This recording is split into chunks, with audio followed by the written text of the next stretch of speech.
আমার লেখালেখির ভরকেন্দ্র বলতে পারেন এই মুক্তির অন্বেষণ। জীবনে এই মুক্তির অন্বেষণ থেকেই আমার সমস্ত লেখালেখি। সবটাই কিন্তু না মানুষের অনুভূতির কথা। যা কিছু দেখবেন, একটা অনুভব না থাকলে এই কাজটা হয় না। আজকে আপনি যে পডকাস্টটি করছেন বা ডিজিটাইজেশন করে, যেটা প্রাতিষ্ঠানিক যে কাজটা আপনি বাংলাকে নিয়ে করছেন বা ইংরেজিকে ভাষাকে নিয়ে করছেন, আপনার তো ইংরেজি পডকাস্টও আছে। আমি বলতে চাইছি সেটা কিন্তু একটা অনুভূতি। আমরা যারা লেখালেখি করি তারা কিন্তু অনুভূতির কথাই লিখি।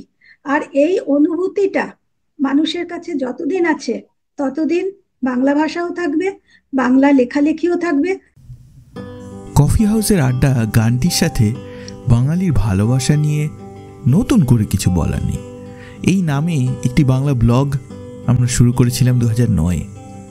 সোশ্যাল মিডিয়ার ভিড়ে ব্লগটি হারিয়ে গেলেও সেই আড্ডার মেজাজ আমরা ফিরিয়ে এনেছি ও কলকাতার বাংলা পডকাস্টে। এখন স্টুডিওতে রেকর্ড হওয়া আড্ডার পাশাপাশি দেশ বিদেশের বাঙালিকে একই সূত্রে জুড়তে শুরু করছে আমাদের ভার্চুয়াল আড্ডাও। আপনাদের হোস্ট হিসেবে আমি অভ্র থাকছি অস্ট্রেলিয়ার মেলবোর্ন থেকে, আর সঙ্গে আছি নানান স্বাদের গল্প। শুনতে থাকুন কফি হাউসের আড্ডা ভার্চুয়াল। সবাইকে শুভেচ্ছা জানিয়ে ও কলকাতার বাংলা পডকাস্টে আমরা একটা নতুন এপিসোড শুরু করছি। আমার সঙ্গে রয়েছেন আইবিদি। আইবিদি, ওয়েলকাম টু কফি হাউসের আড্ডা ভার্চুয়াল। আজকে আহ, আমাদের ও কলকাতার এই বাংলা পডকাস্ট সেকশন, আমরা এটার নাম দিয়েছি কফি হাউসের আড্ডা। এবং যেহেতু আমরা একটি বাংলা সাহিত্য পত্রিকা, আমরা চেষ্টা করি বই নিয়ে বিভিন্ন রকমের আড্ডা আলোচনা আমাদের পডকাস্টে নিয়ে আসার জন্য। আজকে আপনি আমাদের সঙ্গে রয়েছেন, অনেক ধন্যবাদ। আপনার নতুন বই এবারের কলকাতা বইমেলায় আসছে, সেই নিয়ে আপনার সাথে আলাপ করার ইচ্ছে ছিল অনেক দিনের। এবং আজকের আলোচনায় আমরা আপনার লেখালেখি, আপনার অভিজ্ঞতা কথা জানতে চাই। এবং আশা করি আমাদের কলকাতার পাঠক এবং অন্যান্য লেখকদের এই আলোচনাটা ভালো লাগবে। তো প্রথমে আপনাকে একটা ছোট্ট জিনিস জিজ্ঞাসা করে শুরু করতে চাই। আপনি তো লেখালেখি করছেন দীর্ঘদিন ধরে, আপনার সাথে এই লেখালেখি সূত্রেই আলাপ আমার কিছু না হলেও 10 বছরের উপরে তো বটেই। তো আপনাকে যদি আমি জানতে চাই যে আপনার প্রথম লেখাটি কি ছিল এবং প্রথম লেখাটিকে আপনি কিভাবে মনে রেখেছেন, তাহলে কি বলবেন? নমস্কার। প্রথমেই আমি আন্তরিক ধন্যবাদ জানাই যে ও কলকাতার সাথে সম্পর্ক সত্যি প্রায় 10 বছরের। আর এরকম একটি অভিজ্ঞতা যে আমি বাংলা পডকাস্টে আমাকে নির্বাচন করেছেন যে আমি কথা বলতে পারি, সেজন্য আমার খুবই ভালো লাগছে। আর ও কলকাতাকে শুভেচ্ছা জানিয়ে আমি আজকের আলোচনাটা শুরু করি। প্রথম লেখা বলতে প্রথম লেখা আমার এখন মনে নেই, অনেক ছোটবেলা থেকে লিখতাম। আমি বরং প্রথম প্রকাশিত লেখা যেটা, সেটার কথা বলি। অবশ্যই। আমার প্রথম প্রকাশিত লেখা বাংলালাইভ.কম নামে একটা পত্রিকায়, অনলাইন পত্রিকায়। মানে বেশিরভাগ মানুষ যেরকম প্রিন্ট পত্রিকা থেকে শুরু করে অনলাইন, তারপরে অন্য জায়গায় এসছেন, আমি কিন্তু শুরু করেছি ভার্চুয়াল মিডিয়াম থেকে। আহ সম্ভবত মনে আছে তখন ও কলকাতা করার আগে আপনার অন্য পত্রিকা ছিল খোয়াব, সেই পত্রিকাতে আমি লিখেছি। তো বাংলালাইভ.কম এর লেখাটা এরকম যে আমি ঠিক মানে গল্প পাঠাবো বলে ওরকম ভাবে পাঠাইনি। একটি গল্প লিখেছিলাম ছায়াতে আলোতে। সেই গল্পটি ওরা ওদের বাংলা লাইভ নিজের ওয়েবসাইটে প্রকাশ করেন। আর বলা যায় সেই থেকে আমার প্রকাশ হয়ে লেখালেখির পথ চলা। লিখি অনেক ছোটবেলা থেকে, সেগুলো ডায়েরির পাতায় লিখতাম কি স্কুল ম্যাগাজিনে লিখতাম। আমাদের সময় তো এত ভার্চুয়াল মিডিয়াম ছিল না, তখন হাতে লেখা পত্রিকাও আমরা বার করেছি স্কুলে থাকাকালীন, কলেজে থাকাকালীন। কিন্তু প্রথম লেখা শুরু হলো আমার এই বাংলালাইভ.কম এর হাত ধরে। প্রথম লেখাটা আমাদের কাছে যেমন একটা অদ্ভুত ভালো লাগার জায়গা। তো এবং সেই সময় থেকে আপনি আজ অবধি বিভিন্ন বিষয়ে বিভিন্ন আকারের লেখালেখি করেছেন। আপনি ছোট গল্প থেকে উপন্যাস লিখেছেন। আপনার কাছে এখন যদি আপনি আপনার পুরনো লেখা দিকে তাকান, তাহলে আপনার কাছে আপনার সেরা লেখা কোনটি বলে এখন মনে হয়? এটা খুব কঠিন প্রশ্ন, কারণ অনেক লেখাই খুব কাছের মনে হয়। মানে আমি প্রথমে একটা কথা বলি যে আমার লেখার যে মূল আহ, যেটাকে বলবো যে উম, যেটা আমাকে প্রেরণা দেয় লিখতে, যে কারণে আমি লিখি, সেটা হচ্ছে বিভিন্ন সময়ে বিভিন্ন বিষয়ে বিভিন্ন সামাজিক অবস্থানে মানুষের বিপন্নতা। মানুষের বিপন্নতার কথাই বলছি আমি, যদিও মেয়ে নারী কেন্দ্রিক লেখা বেশি লিখেছি। সেটা হয়তো এই কারণে হয়েছে যে মেয়েদের জগৎটা আমি একটু বেশি চিনি। কিন্তু আমার লেখার মূল উদ্দেশ্যটা হচ্ছে কিন্তু বিপন্নতা, মানুষের বিপন্নতা। আর মানুষ নিজের জীবনে কিন্তু সেই বিপন্নতা কাটিয়ে ওঠে, মানুষই কাটিয়ে ওঠে। আর এই জিনিসটা, এই দর্শনটা নিয়ে আমি বিশ্বাস করি যে মেয়ে বলুন পুরুষ বলুন, প্রতিটা মানুষের জীবনে একটাই চাহিদা, সেটা হচ্ছে আনন্দ, আলো, মুক্তি, লিবার্টি। মানে আমি আমার প্রথম যে উপন্যাস লিখেছিলাম নিরবলম্ব, সেই উপন্যাসটি তখন তো অত এখন পড়তে গেলে সেই উপন্যাসে আমি অনেক রকম ভুল ত্রুটি নিজেই ধরতে পারি। কিন্তু সেই উপন্যাসে আমি গেস্টাপোর বন্দি, যিনি নূর ইনায়েত খাঁ, যার কথা আমরা সবাই জানি, তার কথা লিখেছিলাম যে তিনি বন্দি ছিলেন কনসেন্ট্রেশন ক্যাম্পে। আর তার একটাই চাহিদা ছিল লিবার্টি। আমরা লিবার্টি শব্দটাকে মেয়েরা বিশেষ করে খুব বেশি চাই। আমার লেখালেখির ভরকেন্দ্র বলতে পারেন এই মুক্তির অন্বেষণ। জীবনে এই মুক্তির অন্বেষণ থেকেই আমার সমস্ত লেখালেখি। অনেক ধন্যবাদ, খুব ভালো লাগলো। এবং আপনি অনেক বই লিখেছেন এবং সমস্ত লেখা নিয়ে তো আজকের একটা এপিসোডের মধ্যে আলোচনা করা খুব মুশকিল।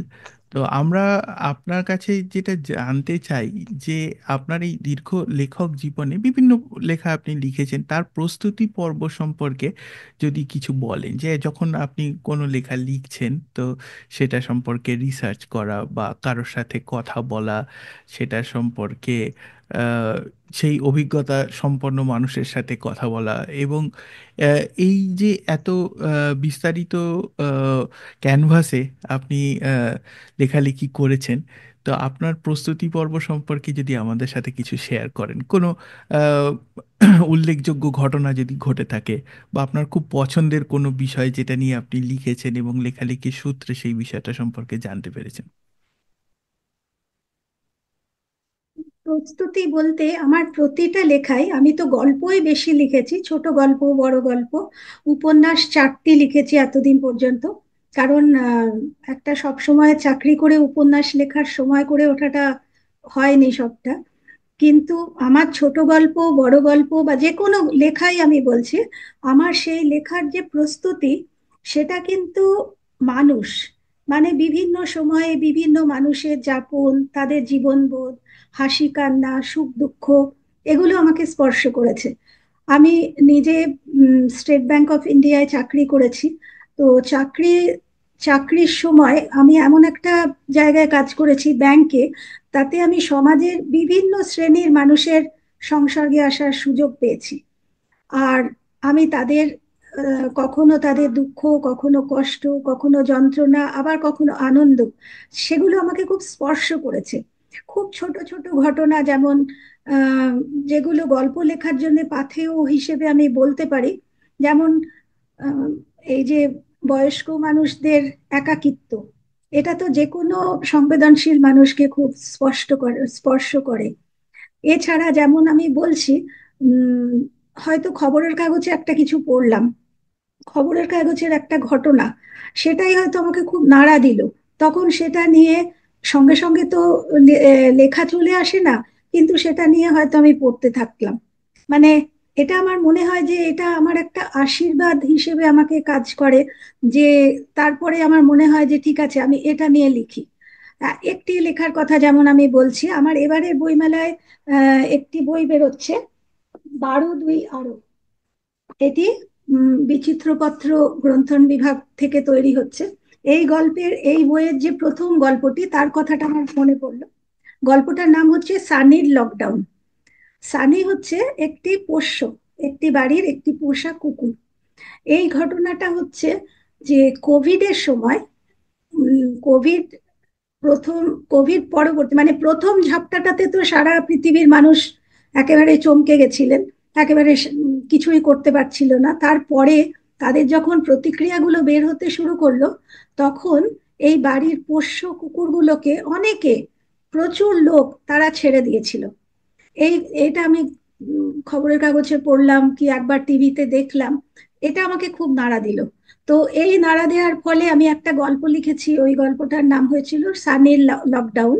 মানে সানি একটি পোষ্য, তাকে তার বাবা মা, তার বাবা মাই বলবো, সে জন্ম থেকে তাদেরই বাবা মা বলে চেনে, তার বাবা মা তাকে ছেড়ে দিলেন সেই সময়। সেই ছেলেটির জার্নি, সেই ছেলেটি তখনকার যে আপনার এই মাইগ্রেটরি লেবার যারা আসছিল, বিভিন্ন জায়গা থেকে ফিরে আসছিল, আমরা দেখেছি মাইলের পর মাইল হেঁটে, তাদের সঙ্গে এই সানিও হাঁটে। সেই সানির লকডাউন নিয়ে আমি একটা গল্প লিখি। এরকম বলছি, লকডাউনের সময়, কোভিডের সময় আরো একটা আমরা সেকেন্ড ওয়েভটা যখন আসে, সেই রাশি রাশি মৃতদেহ নদীর জলে ভাসিয়ে দেওয়া হচ্ছে। তাদের শ্মশানে জায়গা নেই যে তাদের পোড়ানো হবে, মাটিতে ফেলে রেখে দেওয়া হচ্ছে। এটা নিয়ে আমি একটা গল্প লিখেছিলাম, ভয়। তাছাড়াও যেরকম ওই সময় কোভিড এর সময় অনেকগুলো গল্প লিখেছি। একটা ও কলকাতাতেও আমার বেরিয়েছিল, মেঘ মল্লার, যেটা ওই সময় অনলাইন কোর্টের শুনানিগুলো হচ্ছিল। তো সেই সুযোগ নিয়ে একটি মেয়ে তার সেবাদাসী মাকে মুক্ত করে নিয়ে আসে। এই নিয়ে একটা গল্প লিখেছিলাম। আসলে যে সবসময় সবকিছু ভেবে চিন্তে লিখতে বসি তা নয়। একবার যখন আপনার এই আহ, যারা, কি বলবো, যারা বিশেষভাবে, যাদের ট্রান্সজেন্ডার যে মানুষরা, তাদের কথা বলতে চাইছি, তাদের যে কষ্টটা আমাকে বড্ড নাড়া দেয়। যখন ওদের ওই আইন করে, আইনটা নিয়ে চলছিল, সেই সময় আমার ওই ঘটনাগুলো খুব নাড়া দিয়েছে, সেই নিয়ে কিছু গল্প লিখেছি। এরকম আর কি, মানে কিন্তু গল্প লেখার জন্য তার একটা প্রস্তুতি লাগে, গল্পটা চট করে হয় না। একটা রিসেন্টলি গল্প লিখেছি ওরা ওই ট্রান্সজেন্ডার মানুষদেরই নিয়ে, গল্পটির নাম মোহিনী। ওটা আমার কি হলো, একদিন রাত্রিবেলা একটা ফোন, মানে রং নাম্বার থেকে একটা ফোন আমার কাছে আসে। সে, সেই ফোনটাতে সে এরকম ধরনের কথাবার্তা বলছিল যে আজকাল তো আমরা ফোন চট করে কারোর বেশিক্ষণ ধরে শুনি না, কারণ হ্যাক হয়ে যাওয়ার চান্স আছে নানান রকম। কিন্তু সে খুব বিপন্ন অবস্থায় বলছিল, আর সে আমাকে বলে যে, মানে কোনোভাবে বলে ফেলে যে সে ট্রান্সজেন্ডার। তো সেটা নিয়ে তারপরে কিন্তু বেশিক্ষণ কথাটা হয়নি, কিন্তু ওটা নিয়ে আমি একটা গল্প লিখেছিলাম মোহিনী বলে। তো সেটা লেখার আগে আমি ওদের কষ্ট, ওদের জীবন, ওরা কিভাবে যখন তাদের বাড়ি থেকে যাদের নিয়ে চলে যাওয়া হয়, তাদের জীবন নিয়ে, তাদের যাত্রাটা নিয়ে, এরকম ধরনের গল্প লিখেছি, মানে যেগুলো আমাকে নাড়া দেয়। আচ্ছা, এবার আমরা একটু বইমেলার দিকে ফিরে তাকাই। এবং বইমেলা আমাদের বাঙালিদের কাছে একটা বিরাট বড় উৎসব, খুব আনন্দের জায়গা, খুব পছন্দের জায়গা। তো এই 2025-এর কলকাতা বইমেলায় আপনার কি লেখা প্রকাশিত হচ্ছে, এই নিয়ে যদি আমাদের পাঠকদের সাথে একটু শেয়ার করেন, এবং পাঠকদেরও অনুরোধ করব যে তাদের এই বইগুলি গিয়ে দেখার জন্য। সেই জন্যই এই ইন্টারভিউ, যাতে তারা আপনার সাথে আরো ভালোভাবে পরিচিত হতে পারেন, এবং বইগুলো সম্পর্কে যেন একটা আগ্রহ তৈরি হয়। তো আচ্ছা, এবার যদি আপনি একটু আপনার প্রকাশিতব্য লেখাগুলো নিয়ে বলেন। এইবারে কলকাতা বইমেলায় আমার তিনটে বই প্রকাশ হচ্ছে। একটা এই 12/2 আরো, আর ভারতবর্ষ এবং, এই দুটো গল্পের বই। আর একটি প্রবন্ধের বই। এই বইটির নাম হচ্ছে প্রসঙ্গ, সাহিত্য ও সংস্কৃতি। এটা প্রকাশ হচ্ছে রাধা প্রকাশনী থেকে। 12/2 আরো, এটা প্রকাশ হচ্ছে বিচিত্রপত্র গ্রন্থন বিভাগ থেকে। আর ভারতবর্ষ এবং, এটা প্রকাশ হচ্ছে আহরণ পাবলিকেশন থেকে। তো আমি একটি বই সম্বন্ধে বলতে চাইছি, তাহলে এই ভারতবর্ষ এবং থেকে একটু বলি। আমি একটু পড়ছি। ভারতবর্ষ এবং গল্পের যে সংকলনটা, এই গল্পের থিম হচ্ছে ভারতবর্ষ। তো সেটা কিভাবে ভারতবর্ষ, সেটা আমি একটুখানি এই বইটা থেকে পড়ে বলছি। ভারতবর্ষ এবং গল্প সংকলনের যে গল্প, তার প্লট বা থিম ভারতবর্ষের মানুষের যাপন কথা। নানা রঙের যাপন, হাসি কান্না, চাওয়া পাওয়া, রোজকার টানাপোড়েন, লৌকিক জীবন, আশা হতাশা ও উজ্জীবনের কথা। আমরা জানি ভারতবর্ষ বিভিন্ন সংস্কৃতি, ক্যালাইডোস্কোপিক বৈচিত্র্য এবং সমৃদ্ধ সাংস্কৃতিক ঐতিহ্যের দেশ। বিশ্বের প্রাচীন সভ্যতাগুলোর মধ্যে একটি। নিজের দেশকে আমরা সকলেই ভালোবাসি, কিন্তু দেশের কতটুকুই বা আমরা জানি? পাঠ্য বইতে পড়ার বাইরে দেশ নিয়ে জানার আগ্রহ দেখায় কতটুকু? 28টি রাজ্য ও 8টি কেন্দ্রশাসিত অঞ্চল নিয়ে তৈরি এক যুক্তরাষ্ট্রীয় দেশ হলো আমাদের দেশ। কাশ্মীর থেকে কন্যাকুমারী পর্যন্ত বিস্তৃত বিশাল ভূখণ্ড। প্রায় 8,000 বছরের পুরনো এই দেশে ভাষা, সঙ্গীত, নৃত্যকলা, খাদ্যাভ্যাস, পোশাক, পরিচ্ছদ, ধর্মবিশ্বাস এক এক অঞ্চলে এক এক রকম। এত রকম বিভিন্নতা সত্ত্বেও এদেশের মানুষের মধ্যে একটি সাধারণ একাত্মতা আছে, যার নাম ভারত সংস্কৃতি। কয়েক সহস্রাব্দ প্রাচীন নানা বৈচিত্র্যপূর্ণ আঞ্চলিক সংস্কৃতি ও রীতিনীতিগুলোর সম্মিলিত রূপের নাম ভারত সংস্কৃতি। এই গল্প সংকলনের ভরকেন্দ্র হলো জীবন। নানা আবহ, নানা প্রতিকূলতা, দারিদ্র, অভাব, অশান্তি, ধর্ম নিয়ে ভেদাভেদ, জাতি নিয়ে অস্পৃশ্যতা। তবু ভারতবর্ষের মানুষ আলো জ্বালিয়ে রাখতে জানে, বেঁচে ওঠার বা জেগে ওঠার আলো। সেই থেকে গড়ে উঠেছে নতুন জীবন দর্শন, আলো, স্বপ্ন। আপাত দৃষ্টিতে অবিশ্বাস্য মনে হলেও জীবনের পথটি আলো ছায়ার বহমানতায় এমনই বিস্ময়ের। এই গল্পগুলোর মধ্য দিয়ে আমি অনুভব করতে চেয়েছি জীবনকে, জীবনের অধরা মাধুরীকে। একেবারে স্পর্শ দূরত্বে ধরতে চেয়েছি ভারতবর্ষের মানুষের স্পন্দিত আবেগ কথন, আমার দেশের মানুষের যাপন কথা। কখনো মৃদু, কখনো উচ্চকিত, কিন্তু অব্যর্থ অবশ্যই। এই বইটাতে আমি দেশের বিভিন্ন প্রান্তের মানুষের, হয়তো তাদের কোনো একটা উৎসব নিয়ে আমি গল্পটা লিখেছি, হয়তো তাদের কোনো একটা প্রথা নিয়ে লিখেছি, হয়তো কোনো জায়গার অস্পৃশ্যতা নিয়ে লিখেছি। বিভিন্ন জায়গার, এটা বাংলার গল্প যেমন আছে, ঝাড়খণ্ডের আছে, মধ্যপ্রদেশের আছে, কাশ্মীরের আছে, দক্ষিণ ভারতের আছে, এরকম নানান জায়গার মানুষকে নিয়ে এই গল্প। খুবই ভালো লাগলো। এবং এই যে একটা দেশের সন্ধানে বিভিন্ন জাতির সাথে আপনি তাদের বিভিন্ন প্রথা এবং সব কিছু নিয়ে পড়াশোনা করেছেন, জেনেছেন।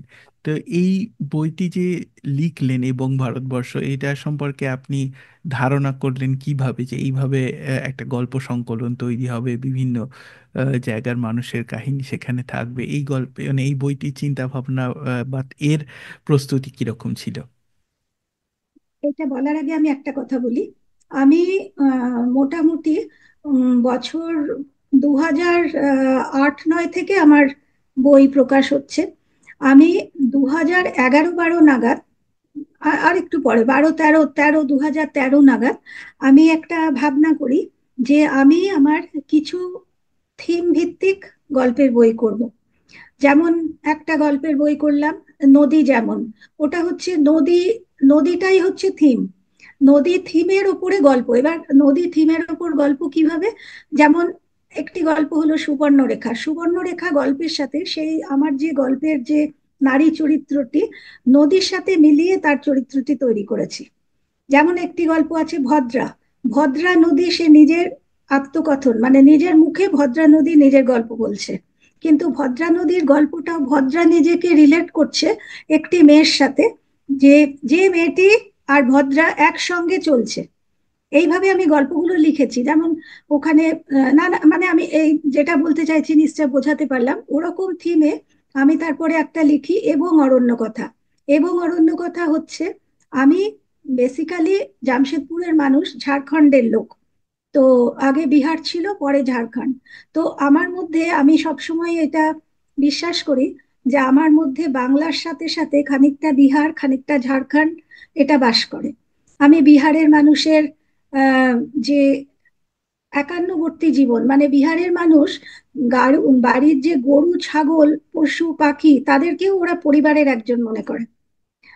ঝাড়খণ্ডের মানুষ, তারা গাছপালা, পশু পাখি, এমনকি পোকা, পোকা মাকড়, এগুলোকেও তারা নিজেদের আত্মীয় মনে করে। তো আমি এই জিনিসটা নিয়ে বেড়ে উঠেছি। তো আমার এবং অরণ্য কথা হচ্ছে জঙ্গলের গল্প, গাছের গল্প। যেমন ঠিক যেরকম ভাবে নদী যেমনে আমি নদীর সাথে মানুষকে মিলিয়ে লিখেছি, এখানে সেরকম যেমন হিজল বলে একটি গল্প আছে। হিজল গল্পটা আসলে একটা স্বামী স্ত্রীর মধ্যে বিচ্ছেদ হয়ে গেছে, কিন্তু স্বামী স্ত্রী চায় না। অনেক সময় হয় না, সংসারের অন্য লোকের জন্য স্বামী স্ত্রীর মধ্যে বিচ্ছেদ হচ্ছে। সেইখান থেকে হিজল গল্পটা লেখা। হিজলের সাথে স্বামীর যে পুরুষ চরিত্রটি আমার, তার তাকে মিলিয়ে লিখেছি। এরকম আর কি। আকাশমণি একটা গল্প আছে, এই যে আজকাল যে গাছ কেটে ফেলা হচ্ছে, তার ফলে কি ক্ষতিটা হচ্ছে, সেইভাবে সেই রাজনীতিটা সেই নিয়ে গল্পটা। এরকম ভাবে একটা এবং অরণ্য কথা বই আছে। একটা আছে পাখি পুরাণ, আমার খুব প্রিয় বই, আমার নিজের খুব প্রিয়। ওটাতে পাখি হলো থিম, পাখিকে নিয়ে, পাখির উপরে সমস্ত কিছু লেখা। এইভাবে আর কি করেছি। তো সেই হিসেবেই ভারতবর্ষটা আমার মনে হয়েছিল, আমার অনেকগুলো গল্প আমি ব্যাংকের চাকরির সূত্রে ডিফারেন্ট দেশের নানান জায়গায় থাকা, কখনো রুরাল পোস্টিং এ গিয়ে গ্রামে থাকা, গ্রামের লোকেদের জীবনযাত্রার সঙ্গে একাত্ম হয়ে থাকা। তো সেইগুলো আমি লিখেছি, নানান সময় গল্পগুলো লিখেছি। তো আমার মনে হলো তাহলে আমি ভারতবর্ষকে নিয়ে কেন একটা করব না। তো এই করতে করতে দেখলাম 15টা গল্প হয়ে গেল। তো আহরণ পাবলিকেশনের উনি বললেন যে আমার এইটা, উনি খানিকটা উৎসাহ দিলেন যে আমরা আমরা এই বইটা করতে চাই, আপনি আমাদেরকে।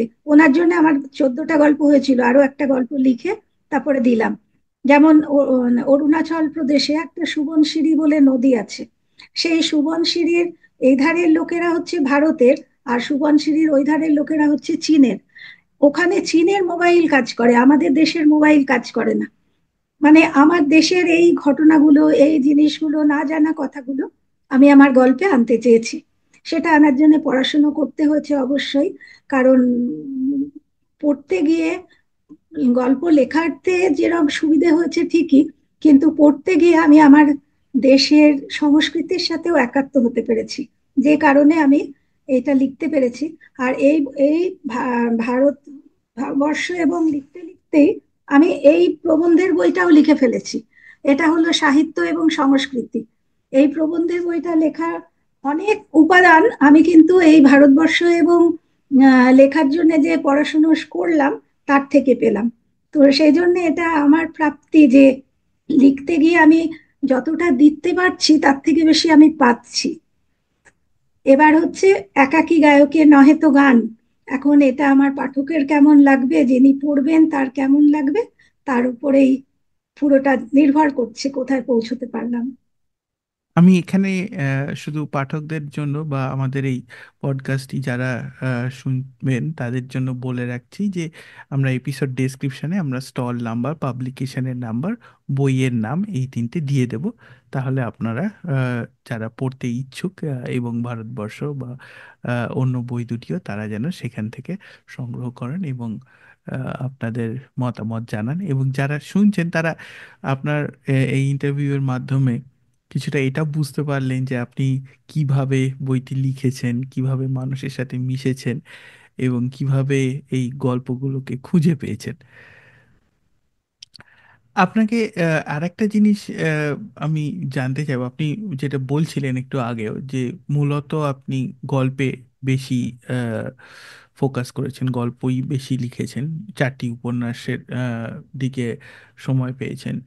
এবং আম, আপনি যে মানুষের গল্প, মুক্তির গল্প বলেছেন। তো আজকে যদি আমরা একটা বইয়ের ব্যবসায়িক দিকটা দেখি, যে ব্যবসায়িক সাফল্যের দিকটা দেখি, তো এখানে আমার ব্যক্তিগত মতামত যেটা কিছুটা হলেও হয়তো এক পেশে হয়ে গেছে বা এক ধরনের লেখার দিকে আগ্রহটা পাঠকের বেশি বা সেই ধরনের বইয়ের বিক্রি বেশি। এবং আহ, আমি এটা শুধু কলকাতার আহ, পরিপ্রেক্ষিতে বলছি না, আমার সাথে আহ, বিভিন্ন আহ, দেশের বিভিন্ন লেখকের আলাপ পরিচয় আছে, আমরা একটা ইংরেজি পডকাস্টও করি। তো আমি যেটা দেখি যে সাধারণত আহ, যারা লিখছেন তারা প্রথমে আর কি জনরাটা বেছে নেন যে কোথায় লিখবো, এবং যেখানে চাহিদা বেশি মোটামুটি সেই দিকে মানুষ লিখছেন। এবং এটাও আমি অনেক জায়গায় বলতে শুনেছি যে ছোট গল্পের দিন নেই, যে ছোট গল্পের দিন নেই, এইভাবে যে ছোট গল্পটাকে তো আমি একটা অবশ্যই তার একটা থিম রয়েছে, কিন্তু ছোট গল্প পড়বো বলে ছোট গল্প পড়া এই জায়গাটা হয়তো কিছুটা কম। তো আপনি এই যে এত দীর্ঘ সময় ধরে লিখেছেন, বিভিন্ন মাধ্যমে লিখেছেন, তো আপনি এই যে বাংলা সাহিত্যের এই মানে আহ, ধারা হিসাবে যে আপনি নিজেকে কিভাবে দেখেন, যে আপনি তো কোনো ধারার মধ্যে নিজেকে আহ, সীমাবদ্ধ করে রাখেননি, তো আপনি এতগুলো বিষয় সম্পর্কে লিখেছেন এবং অনেক মানুষের অভিজ্ঞতার কথা লিখেছেন। তো মানে আপনি একটা কোনো, আমি যেটা বলতে চাইছি যে আপনি কোনো একটা বিষয়কে ধরে রাখেননি, তার বাইরে গিয়ে সেটা নিয়ে লেখালেখি করেছেন। তো এই বিষয়টাকে আপনি কিভাবে দেখেন, এবং কি, এবং পাঠক হিসেবেও জিনিসটাকে আপনি কিভাবে মনে করেন যে সব এবং এটা আমরা দেখছি কেন না, আমরা তো ও কলকাতার মাধ্যমে বিভিন্ন অডিও স্টোরি করছি, এবং অডিও স্টোরিতে আমরা এটা দেখেছি যে আজকের আহ, বাংলা অডিও স্টোরির জগতে কিছু বিশেষ ধরনের অডিওর জনপ্রিয়তা বেশি। অন্যান্য আমরা কোনো ভালো প্রজেক্ট করলে সেখানে মানুষের আগ্রহ তুলনামূলকভাবে কম। তো তাই আমি জানতে চাইছি, লেখক হিসেবে আপনি এই বিষয়টা কিভাবে দেখেন, আপনার কি মতামত?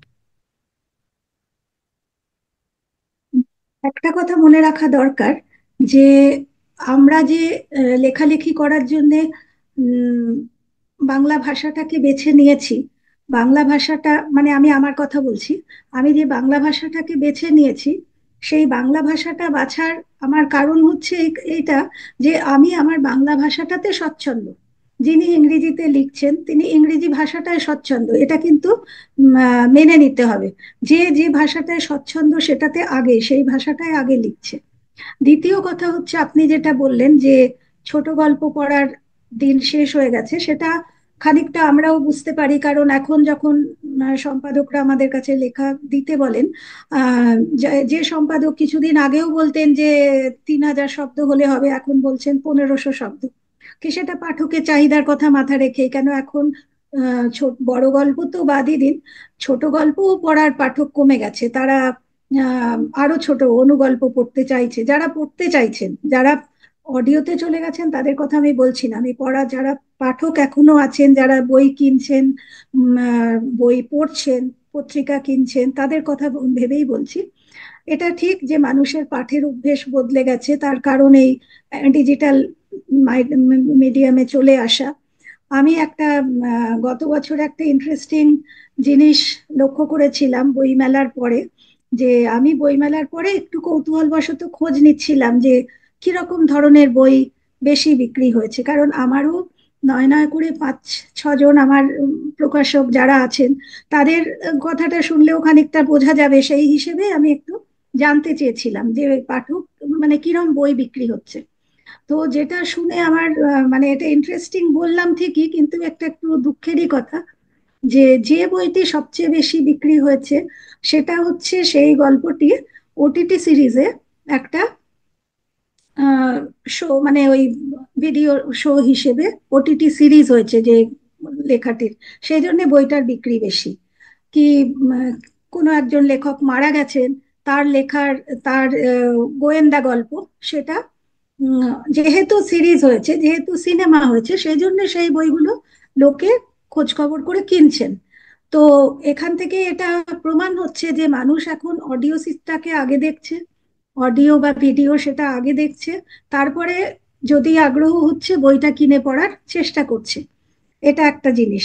আর একটা হলো যে মোবাইল ফোন, এখন দেখবেন আপনি রাস্তায় যাতায়াত করছেন কি কোথাও একটু দাঁড়িয়ে আছেন, পাশের লোকটিও মুখ তুলে তাকাবে না, ফোন, চোখটা ফোনের দিকে।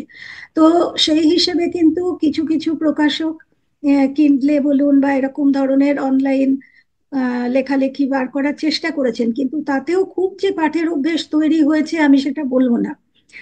এখন সব থেকে বড় কথা হচ্ছে যে আমি যে জনারে মোটামুটি লিখি, সামাজিক গল্প বা সমাজের কথা, মানুষের কথা, সেগুলো খুব বেশি মানুষ পড়ছে না। মানুষ যেগুলো পড়ছে এখন, রিসেন্ট যেটা চলছে ভূত। এখন প্রকাশকরা বলেন ভূতের বই দেবেন দিদি, একটা ভূতের বই করে দেবেন, ভূতকে নিয়ে লিখতে হবে। কিংবা থ্রিলার, থ্রিলার কিন্তু আমরা যেরকম ক্লাসিক থ্রিলার পড়ে বড় হয়েছি, আগাথা ক্রিস্টি বলুন বা শার্লক হোমস বলুন বা তার পরের দিকেরও বলুন আরকুল পোয়ারো বলুন, কিন্তু এখন সেগুলো পড়ছে না লোকে। এখনকার থ্রিলার গুলো না রহস্য, না কোনো আহ, গোয়েন্দা গল্প। মানে আমরা ব্যোমকেশের গল্প পড়তে এখনো কেন ভালোবাসি?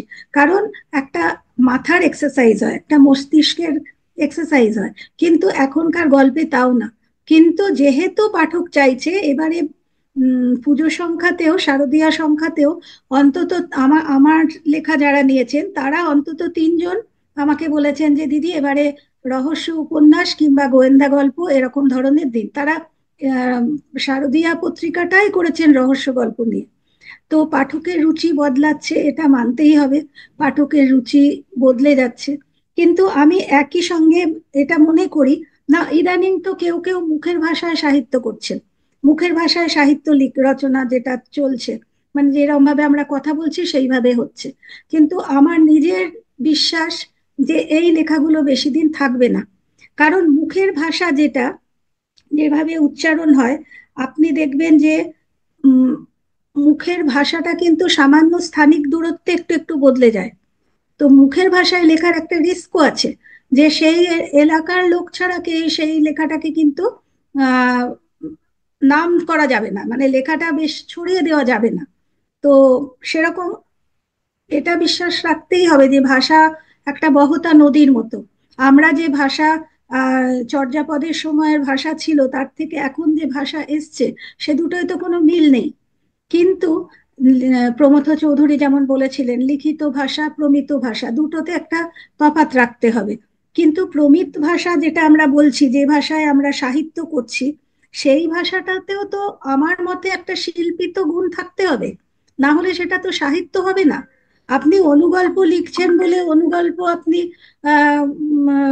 লিখে দিলেন একটা ঘটনা, 1 লাইনের কবিতার মতন 1 লাইনের একটা গল্প লিখলেন, কিন্তু সেটা থেকে সাহিত্য রস থাকলো? আমার মনে হয় যে আহ, এখন হয়তো চলছে না। এখন হয়তো লেখার বা এই জিনিসগুলো এখন একটুখানি কমে গেছে, ছোট গল্প চলবে না এরকম ধরনের কথা হয়তো বলছে লোকে। কিন্তু আবার ফিরে আসবে, এটা আমার বিশ্বাস। কেন, মানুষ একটা সময় তো এরকমও হয়েছিল, আমরা যে মধ্যযুগের সময় আমরা যদি দেখি, সেই সময় মধ্যযুগে আপনার এই পল্লী মঙ্গল কাব্যগুলো দিয়ে কিন্তু মানুষ আস্তে আস্তে লেখায় ফিরেছিল। তার আগে কিন্তু লেখছিল না, বেশ কিছুদিন ধরে লেখালেখি হচ্ছিল না। তো এই জিনিসটা আমার মনে হয় যে আমাদের যে বিবর্তন, আমাদের যে রাজনৈতিক পরিবর্তনই বলুন বা যে কোনো জায়গার যে বদলটা 50 বছর পরে, 50 বছর পরে যে বদলটা হলো, এই বদলটা কিন্তু ধরা থাকবে সাহিত্যে। আর সেটা কিন্তু ছোট গল্প বলুন বা সেই সময়ের কবিতা বলুন, গল্পের সাথে কবিতাকে আমি একইভাবে গুরুত্ব দেব। এই যে সময়ের কথাটা বলছে, সেই সময়টা কিন্তু একটা সমাজের ইতিহাস হিসেবে থাকছে। মানে বাংলা সাহিত্যের ইতিহাস খালি বাংলা সাহিত্যের ব্যাকরণের ইতিহাস নয়, এটা সমাজের ইতিহাস। সেইখানে ছোট গল্প কিন্তু একটা জায়গা নেবে। এখনো দেখুন যে পাঠকরা পড়ছে, বইমেলায় গিয়ে তারা তারাশঙ্করের লেখা খুঁজছে, বনফুলের লেখা খুঁজছে, বিভূতিভূষণের লেখা খুঁজছে। কেন খুঁজছে? এখনকার পাঠক তো বিভূতিভূষণকে চেনে না, তারাশঙ্করকে চেনে না। কিন্তু যদি তার পড়তে ইচ্ছে করছে, সে খুঁজছে। এইখানেই কিন্তু আসার কথা, যে আজকের লেখাটাও একদিন খুঁজে পড়বে। এই যে এখন একদম চলে গেছে যে না আর পড়বেই না, সমস্ত কিছু খালি দেখবে, মোবাইলে দেখবে, কিন্তু সেটা তো বদল হতে পারে, বদল হবে। কেন, মানুষ, মানুষের মাথা, সেটাই কিন্তু চিরকালের সত্য। মানুষ নতুন নতুন সৃষ্টি করছে, নতুন নতুন সময় তৈরি করছে, কিন্তু লেখাটা আবার আসবে। মানে আমার লেখাও কেউ পড়বে, আমার ধরুন আমি যে জনারে লিখছি তার লেখাও পড়বে, এটা পড়ারও পাঠক আছে, এখনই আছে, পরে আবার তৈরি হবে, আমি এটা বিশ্বাস করি। কেন, মানুষের খুব যে চট জলদি যে জিনিসটা, যেটা মানুষকে মুহূর্তের মধ্যে গেল, শেষ হয়ে গেল, এই আনন্দটা কিন্তু মানুষের ভেতরের আনন্দ নয়। এটা বেশি দিন মানুষকে ধরে রাখতে পারবে না। আপনি মানে একটু অপ্রাসঙ্গিক হলেও বলছি, এই যে ধর্ম নিয়ে উন্মাদনা, এই যে মহাকুম্ভ, এদিকে গঙ্গাসাগর, আপনি বলুন তো কতজন ধর্ম নিয়ে আগ্রহ নিয়ে এই কাজটা করে? তাহলে কি আপনি বলবেন যে মানুষ বেশি ধার্মিক হয়েছে? এবারে মহাকুম্ভে নাকি রেকর্ড ভিড় হয়েছে, এত এত ভিড় সারা সারা ইতিহাসে দেখা যায়নি। তো আপনি কি বলবেন যে এতগুলো মানুষ ধার্মিক হয়েছে? তা তো হয়নি। সেই রকমই এখন লেখা পড়ছে না বলেই সমস্ত পাঠক যে হারিয়ে গেছে তা নয়। হয়তো পাচ্ছে না, হয়তো মনোমতো লেখা হচ্ছে না এখন, সেটাও হতে পারে। এটা তো লেখককে নিজের দুর্বলতা ভাবতে হবে। প্রতি সময় আমি এটাই লিখি, এটাই আমি লিখে যাব, এবার এরকম ভাবলে তো হবে না। মানুষের চাহিদার কথাটা ভাবতে হবে। ধরুন অনুগল্পই চাইছে লোকে, অনুগল্পর মধ্যেই এমন কিছু সৃষ্টি করতে হবে যাতে মানুষ পড়তে চায়, পড়তে পারে। একবার লেখাটা ধরলো মানে শেষ অবধি যেন সে লেখাটা পড়ে। আমার মনে হয় সাহিত্যের সঙ্গে আর অডিও বা ভিডিও এটার সঙ্গে একটা বেসিক তফাৎ আছে, একটা মূল তফাৎ আছে। সেটা হচ্ছে ওটা মানুষের দরকার, মানুষের যেটা আত্মার শান্তি দেবে, আত্মাকে শান্ত করবে। খালি কানকে, চোখকে, মনকে একটা সাময়িক শান্তি দিল সেটা নয়।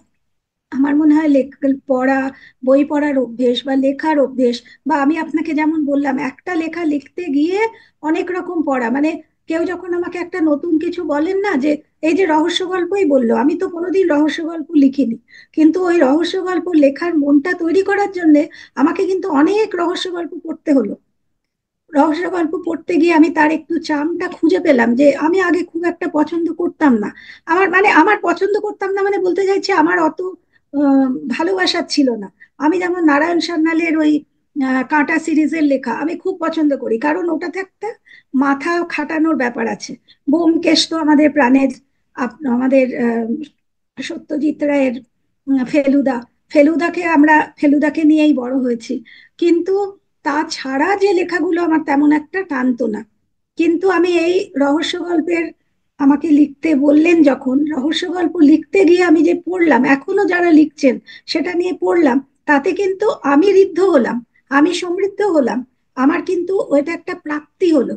তো আমার মনে হয় আমরা যদি পড়াতে পারি, আমি যদি ভালো লেখাটা লিখতে পারি, তবে পারবো, পাঠককেও পড়াতে পারবো। খুব হতাশ হবার জায়গায় নেই আমরা।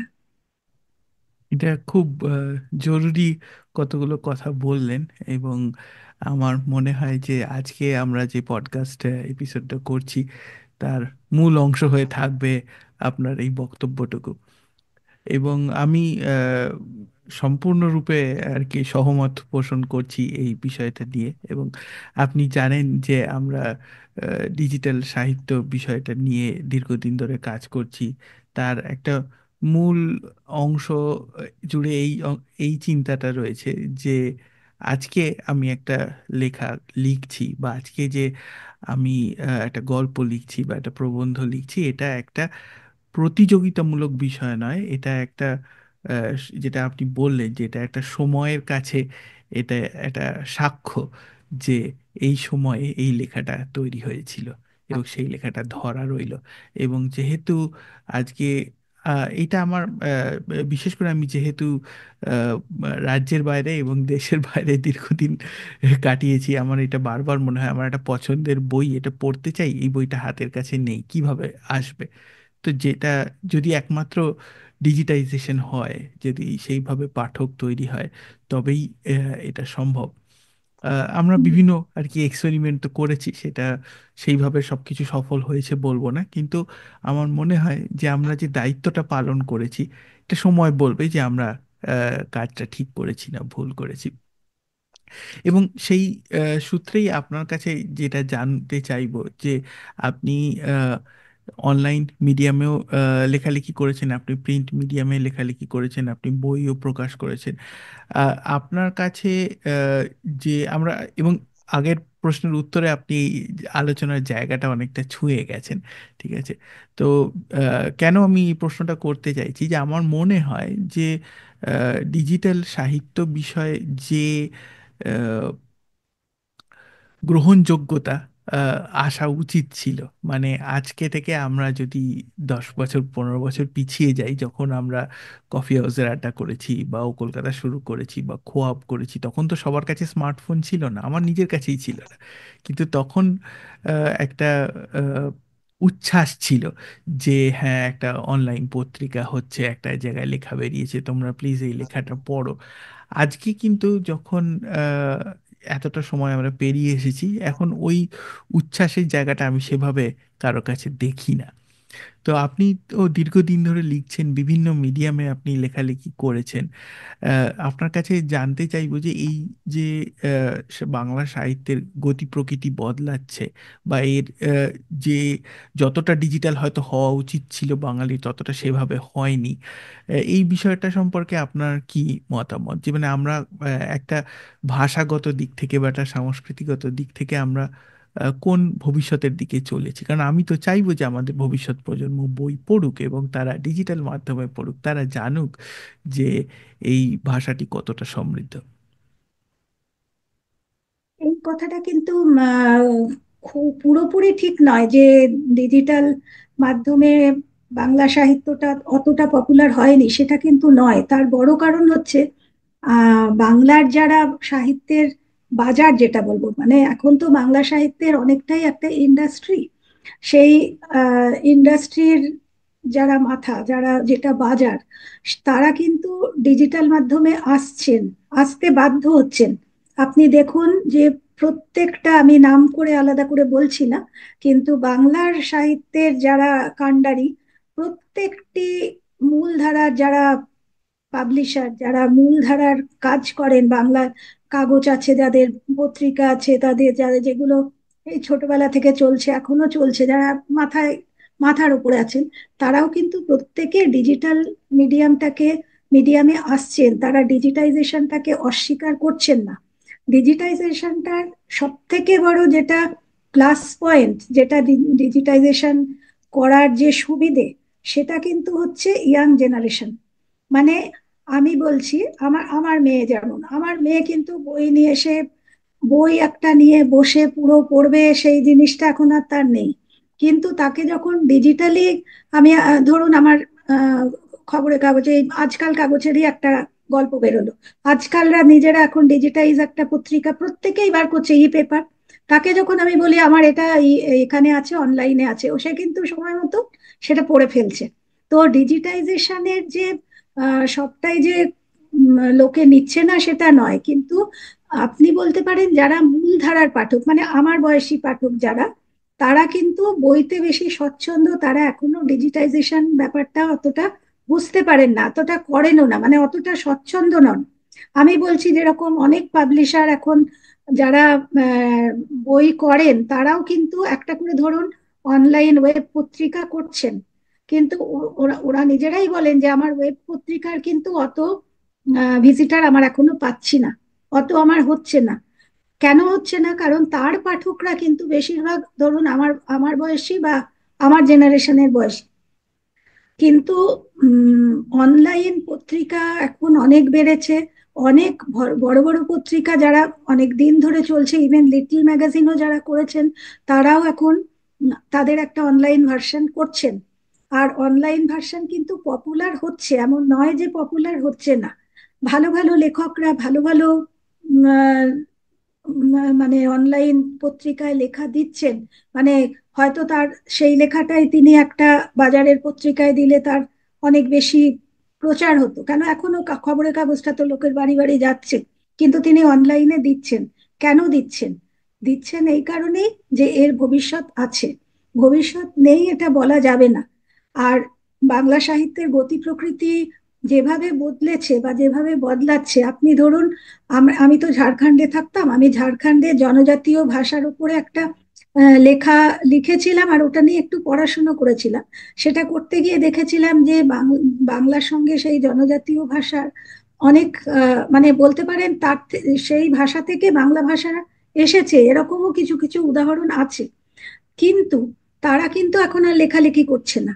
যাদের ধরুন সেই শবর কোল সেই সময়ের লোকেরা, তারা যারা লিখেছে, তাদের সেই ভাষা তারা কিন্তু আর লিখছে না, বা লিখলেও সেই লেখাটা আর কোথাও বেরোচ্ছে না।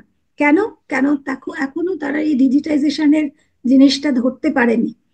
তো এখান থেকে একটা প্রমাণ হয় এটা, যে বাংলা সাহিত্য কিন্তু পিছিয়ে নেই।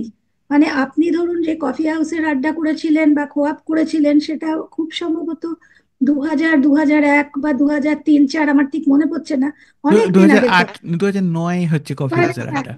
ওইরকম সময়, 2008, মানে 17 বছর আগে আপনি যেটা যে কাজটা করেছিলেন, 17 বছর পরে কিন্তু বাংলার মূলধারার যে পত্রিকা কাগজ, তারা কিন্তু সেটা করছে। তার মানে কি, আপনার ভাবনাটা তখনও ঠিক ছিল, যে ভাবনাটা এখন এটা এসছে। তো এখন এই যে ঢুকে এটাকে পপুলার করতেও তো সময় লাগবে। যখন যে ধরুন যে বাজারের একটা কাগজ রেগুলার পড়ে, সে দেখলো যে বাজারের কাগজটা আমি বাড়িতে বসেই পেয়ে যাচ্ছি অনলাইন, দুদিন পরে পড়বে না? অনেক লোক, আমার খবরের কাগজ দেওয়ার লোকটাই বলে যে অনেক লোক আজকাল কাগজ নিচ্ছে না, পড়ে নিচ্ছে। অল্প বয়সীদের মধ্যে তো এটা খুব বেশি। তো কাগজ যদি পড়ে, তাহলে সাহিত্যই বা পড়বে না কেন? তাই না? এটা খুব একটা হতাশ হবার নেই, বাংলার ভাষার যে গতি প্রকৃতি যেভাবে চলছে, তাতে ওটা হবে। এখনই দেখুন না, আমরা যে লেখা পাঠাই, আমরা তো বেশিরভাগ লেখকরা এখনকার, আমরা তো কম্পিউটারে বসেই লিখছি। এখন তো আর সেই পেন্সিল কলম নিয়ে খাতা নিয়ে লেখার কনসেপ্ট নেই, আমার মনে হয় না কেউই আর লেখেন। একেবারে পুরনো যারা লিখছেন তারা ছাড়া। আর লেখা পাঠাতেও বলা হচ্ছে অনলাইন, তাতে আর তুমি এই পার্টিকুলার ফন্ট ইউজ করো, তুমি এইভাবে পাঠাও, এই এটা করো। তো সেই এই বই বই প্রকাশের জন্যেও, আমি 5 বছর আগেও যেভাবে বই প্রকাশের পাণ্ডুলিপি পাঠাতাম, এখন তো তা না, সব অনলাইন। সবাই সবকিছু অনলাইন করতে হচ্ছে। সেই জন্যে এই ডিজিটাল মিডিয়ামটা বাড়বে, ডিজিটাল মিডিয়ামটা আরো বাড়বে। ডিজিটাল মিডিয়াম আরো বেশি লোকের কাছে গ্রহণযোগ্য হবে। আমার মনে হয় যে আহ, এটা বাংলা ভাষাকে বাঁচিয়েই রাখবে।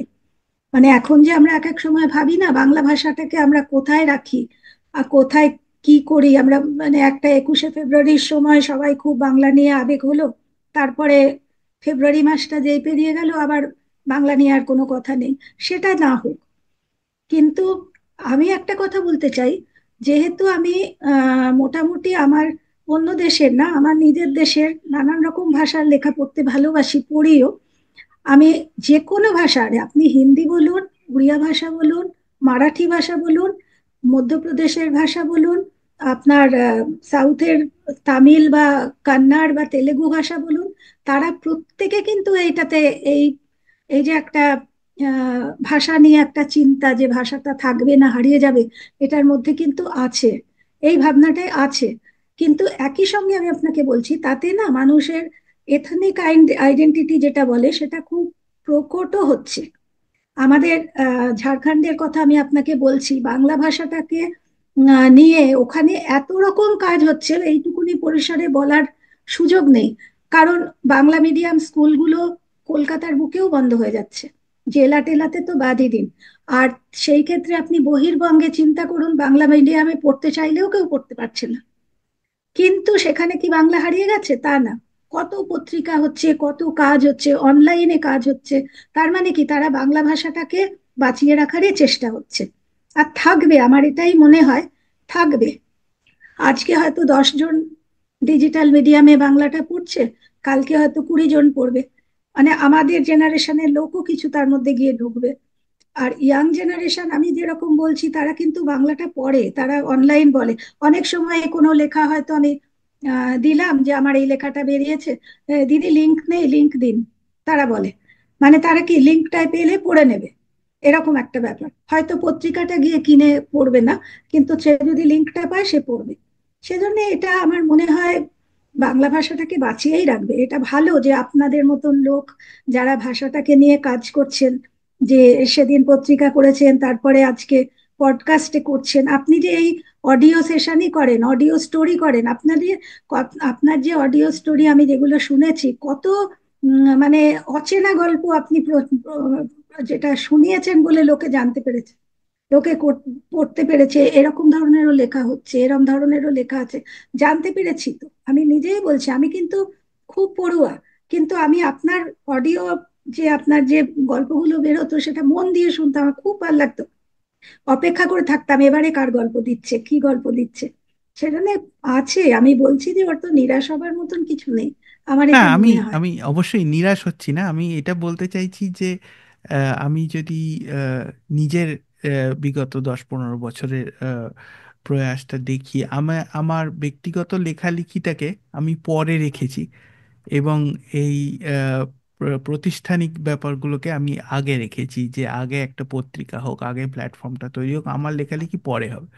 কিন্তু সেখানে আমি দেখেছি যে আহ, যদি আমি স্ট্র্যাটেজি ওয়াইজ বলি, তাহলে আমরা বিভিন্ন দিকে একটা জিনিস চেষ্টা করলাম, আচ্ছা এটা হচ্ছে না, আর একটা দিকে চেষ্টা করি, এরকমভাবে আর কি কাজ করার চেষ্টা করেছি। এবং অডিও স্টোরিটা আমরা শুরু করেছি প্রায় 2.5 বছর হয়ে গেল এখন, আস্তে আস্তে আস্তে আস্তে জনপ্রিয়তা পাচ্ছে সেই বিষয়টা নিয়ে। এবং এখানেও আমরা যে প্রশ্নটা আগে আপনিও বললেন, যে আমরা কিন্তু কোনো বিষয়ের মধ্যে সীমাবদ্ধ রাখিনি, যে আমরা কখনো বাংলা কবিতা নিয়েও করছি, আমরা বাংলা প্রবন্ধও করছি, ছোট গল্প করছি, বিভিন্ন স্বাদের লেখা নিয়ে আসছি, যে আমরা আজকে শুধু রহস্য গল্প বা ভূতের গল্প জনপ্রিয় হচ্ছে বলে সেটা নিয়ে কাজ করছি, এরকম নয়। এবং আহ, আমরা আহ, অবশ্যই চাইবো যে আরো ভালোভাবে ডিজিটাইজেশনের কাজ হোক।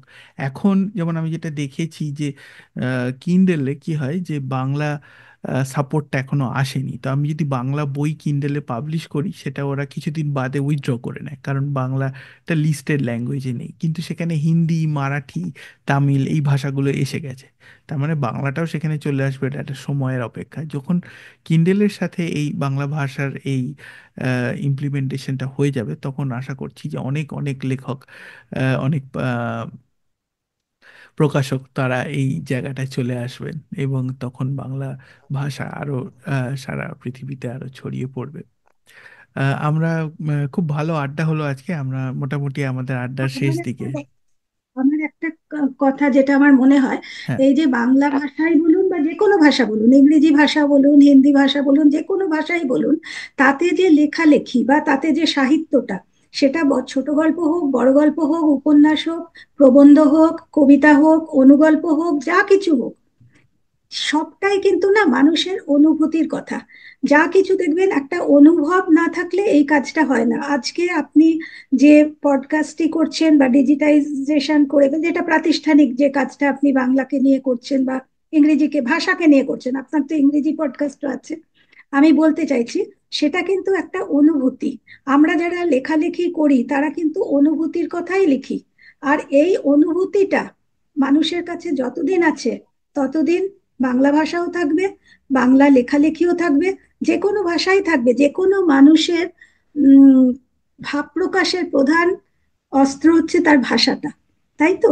এবারে কেউ বাংলাতে লিখুক কি ইংরেজিতে লিখুক, সে ভাব প্রকাশটা যে ভাষাতেই করতে পারুক, সেটা তো রাখবেই। মানুষের মানুষের সঙ্গে অন্য যে কোনো একটা রোবটের কি একটা মেশিনের তফাৎ কোথায়? সেটা তো অনুভূতি, সেটা তো তার ফিলিং, সেটা তো তার ভাবনা, সেটা তো তার চিন্তা। এই ভাবনা জিনিসটা তো অন্য কারোর নেই। অন্য, আমি বলবো না যে পশুদের নেই, পশুদেরও ভাবনা আছে, সেটা না, কিন্তু তারা তো ভাবনাটাকে লিখে প্রকাশ করতে পারছে না, আমরা তো পারছি। তো মানুষের অনুভূতির জগৎটা যতদিন আছে, আজকে দেখুন একটা ঘটনায় আমরা রিয়াক্ট করে, আমরা সেই ঘটনাটা রিয়াক্ট করে, কেউ হয়তো মিছিল করছে, কেউ হয়তো সেই ঘটনাটা রিয়াক্ট করে একটা কবিতা লিখে ফেলছে, কিন্তু সব জায়গাতেই কোনটা কাজ করছে? অনুভূতি। আর অনুভূতি হচ্ছে মানুষের জন্মগত। একটা শিশু জন্ম থেকে সে অনুভূতি নিয়ে জন্মায়, তাই না?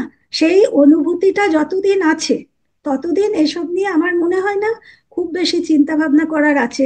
প্রতিটা সময়ই আপনি, আমি বুদ্ধদেব বসুর সময় লেখাতেও পড়েছি, তারা লিখছেন বাংলা ভাষা হারিয়ে যাচ্ছে। বা প্রমথ চৌধুরীর কথা একটু আগে বললাম, ওই যে প্রমিত ভাষা নিয়ে যখন উনি বলা শুরু করলেন, সেটা আজ থেকে কত বছর আগে। তারাও ভেবেছিলেন যে বাংলাটা বোধহয় চলে যাচ্ছে। যাবে না, বাংলাটা থাকবে হয়তো। ওই আপনি যেটা বললেন, গতি প্রকৃতি, প্রকৃতিটা চেঞ্জ হয়ে গিয়ে অন্য গতিতে যাবে, কিন্তু থাকবে, এইটা এইটা তো আশা করা যায়। মানুষের মানুষের অনুভূতি যতদিন থাকবে, লেখালেখি থাকবে, কাজ করার ইচ্ছে থাকবে। আপনার মাথায় যে আপনি কত অল্প বয়সে এই চিন্তাগুলো করেছিলেন, কেন ভেবেছিলেন? একটা অনুভূতি থেকে তো। আমি এটাতে বিশ্বাস করি। অনেক ধন্যবাদ দিদি। আহ, আপনার সাথে খুব ভালো আলোচনা হলো। আমরা বলছিলাম যেটা, যে আমরা মোটামুটি আজকের পর্বের শেষ দিকে চলে এসেছি। কিন্তু আপনি এখন কি নিয়ে লেখালেখি করছেন, বা আপনি যেটা বলছিলেন আগে, যে আপনি এখন রিটায়ার করে গেছেন, তো আপনার কাছে আশা করি একটু লেখার আরো সময় থাকবে। তাহলে ভবিষ্যতে কি প্রজেক্ট করছেন বা করতে ইচ্ছুক, সেটা সম্পর্কে যদি পাঠকদের কিছু বলেন। আচ্ছা, এক তো হচ্ছে আমি এই উপন্যাসে এবার একটু হাত দেবো ভেবেছি, উপন্যাস লিখবো। উপন্যাস লেখা নিয়ে আমি একটা উপন্যাসের কথা বলতে চাই। আমার সেই উপন্যাসটা লিখেছিলাম, এইটা মন খারাপের কাব্য। এই মন খারাপের কাব্য উপন্যাসটা লিখতে, আপনি যদি বলেন কোন লেখাটা লিখতে আপনার খুব কষ্ট হয়েছে, তাহলে আমি বলবো যে এই মন খারাপের কাব্য। কষ্ট মানে লেখাটাই কষ্ট না, এই লেখাটা লিখতে গিয়ে আমি একদম একাত্ম হয়ে গেছিলাম। মানে গল্পটা, লেখাটা মূল ইয়েটা হচ্ছে ডিপ্রেশন নিয়ে লিখেছি। মন খারাপ, মনের তো অনেক রকম অসুখ আছে, তার মধ্যে ডিপ্রেশন, ওই জন্য মন খারাপ। কিন্তু এটা লিখতে আমার মানে প্রায় 2-2.5 বছর লেগেছিল উপন্যাসটা লিখতে।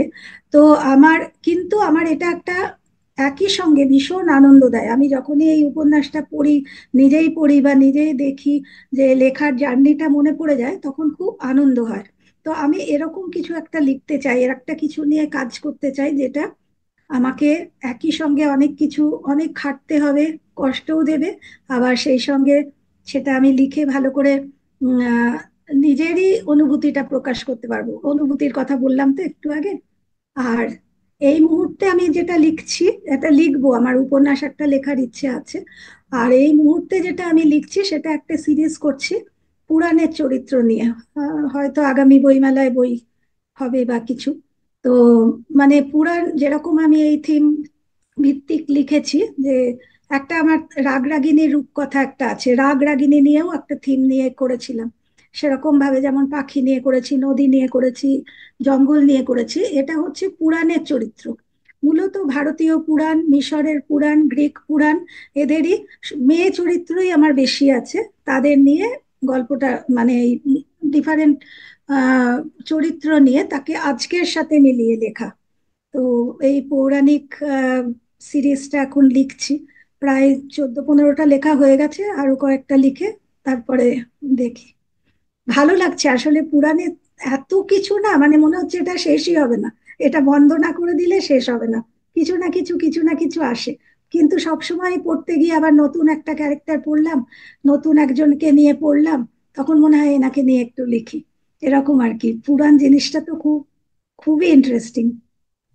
এবং আপনি যে এত লেখালেখি করেছেন এর সাথেও আপনি এটা বললেনও যে আপনি পড়েছেনও অনেক বেশি।